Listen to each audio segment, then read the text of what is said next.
you for shortlisting us in the partnership working to improve the experience award, and we're delighted to have recorded or pre-recorded this video for you today. My name is Alison Davis. I am the chair of the National Clinical Homecare Association and have had the privilege of working closely with my co-presenter today. I'm Susan Joubert, and I chair the National Homecare Medicines Committee.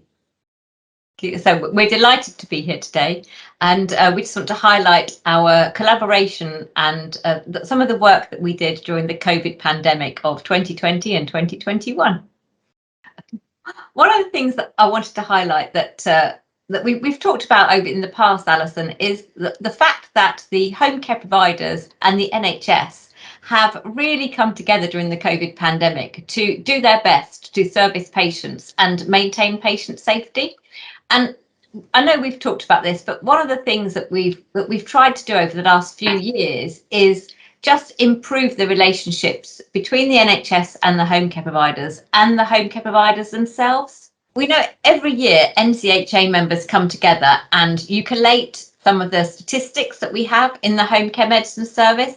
And we know that in December 2019, we had 372,000 patients who were already on service. But when you collated the data again a couple of times during the pandemic, we've seen that those patient numbers have absolutely rocketed compared to growth in previous years. We know that during the first wave of the pandemic, there were requests for 20,000 new patients to be added to those services. And I really like to congratulate the NCHA members because they embraced those requests with enthusiasm and really helped the NHS to reduce the footfall into hospitals and to keep patients safe. So Susan, thank you for congratulating us on it. But actually none of that would have been possible but for some of the things that we did together. So the development of new processes that we operated within the NHS and home care companies, which had to be not only developed but delivered at pace, enabled us to onboard that significant number or increase in patient numbers. We know that inside the NHS, new services had to be designed and existing services had to be redesigned because we couldn't take on those patients at that pace and maintain the quality of the services if we carried on doing things the way that we'd done them previously. Great examples of that are, historically, the vast majority of patients were always seen face-to-face with a one-to-one nurse relationship. Through COVID, we adopted new ways of delivering those services. Virtual consultations were permitted across multiple services, but we had to ensure that all the governance was in place in order to deliver those services to the same high quality as if we were, in the room with a patient or their family members. I know you can see on this slide that there are some numbers. So we've talked about starting with 373,000 patients on home care pre-COVID. Very quickly, we had an extra 40,000 patients that were added to that number. So 20,000 in the first wave, an extra 20,000 in the second wave, to come up with this number of 411,000 on service. And then I know your members have done their data again in March 2021, and we now have 463,000 patients on home care. So that's an increase of 90,000 patients in a 15-month period. It's absolutely phenomenal. And the fact that those services keep on increasing, our patient numbers are continuing to increase. It's absolutely phenomenal the way that the home care providers have embraced that and provided that extra capacity during a pandemic. I mean, this slide is just mind-blowing, isn't it? This slide is a timeline of the pandemic, and every circle on there is either a new piece of guidance or a change in government recommendations, and you can just see the sort of complexity that we were dealing with on a regular basis. Things kept changing, the goalposts kept changing throughout the pandemic, And actually, the whole home care industry had to be really adaptable and agree to put into place the new government guidelines with immediate effect. In the same way that the NHS was evolving and things were changing for the home care providers. And that's where the collaboration really came in, because the frequency of the calls, the communication that we were having with the NHS enabled us to, as soon as the new information was coming, we could have those conversations, we could put the plans in place. We needed to do something differently, we could prepare for that. But without the collaboration with the stakeholder, with all of the stakeholders involved, the home care industry would have been on the back foot.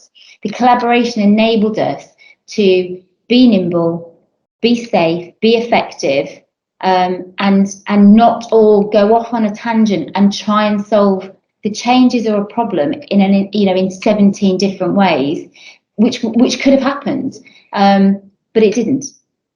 So concretely, Alison, going back, if we can cast your mind back that far, back to March 2020, and actually the slightly stressful time and that we were going through at the time, if you remember, we had daily calls, and I think those daily calls lasted a number of months before we were able to reduce that to multiple times a week, and then eventually down to weekly and then fortnightly. And actually we're still on monthly calls, aren't we, just to make sure that the industry is still communicating, still collaborating, and we're still talking through some of the issues that arise as we come out of lockdown, as we've had wave 3, wave 4, we've still got new things that are coming out, new government guidance, etc. So those calls are still really important.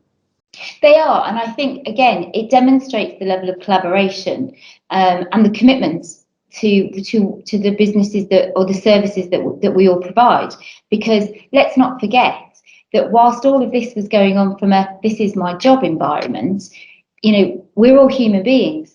Everybody involved in all of those planning calls had a day job to do as well. They had to look after their staff within their teams, within their organisations, and they all had families at home. So a lot of the challenges that we were concerned about with mental health, with people becoming unwell, people catching, people being tested positive for COVID, and some of the emotional stresses that were upon everybody. This was on top of all of that, and unless there was unless that significant appetite had been there by people, it would have been quite easy for these calls to have fallen by the wayside. But we all understood and appreciated the importance of them, because not only were we having them regularly, let's be honest, some of these were really long calls. They were. I mean, I was chairing some of them and taking notes, and yes, they were long calls. Yeah, we have copious notes from those calls, copious records of the decisions that we made. And the other thing, things are moving so fast that actually those call notes and the decisions that we made on the calls, we didn't really have time to write them up and produce a new policy about what we're doing. And by the time we've done that, things had moved on, and we were having a slightly different conversation, a few days later, because the guidelines had changed, and now how are we going to adapt it? So, I mean, I guess the slide here, Alison, talks for itself, doesn't it, really? And I think when we look back on, I guess, our personal relationship, I took over from an HMC back in 2017, and you started chairing NCHA in 2015. And I think since that time, I think because we've done quite a few joint projects, haven't we, the two of us? And I think one of the things that I really wanted to do when I came in to start chairing the NHS side of the home care world was to really work with NCHA members to maintain and improve services. And that's been absolutely evident in the things that you've done and the culture that you've nurtured within the NHMC. And I'd like to think that I've tried to nurture a similar culture within the NCHA. But we can only do that with the support of the people that are part of our organisations. And it may sound cliched, I feel privileged every day when I come to work to do the job that I do. Whilst I'm not employed by the NHS, I still feel part of the NHS. These are the patients that I started my own personal career looking after as a nurse far too many years ago. but I don't feel that you ever leave that behind. And the extraordinary relationship that we've been able to build, I think, between each other and the groups that we chair has allowed that to continue, and has developed into what I would deem to be quite an extraordinary collaboration that we delivered in very extraordinary times.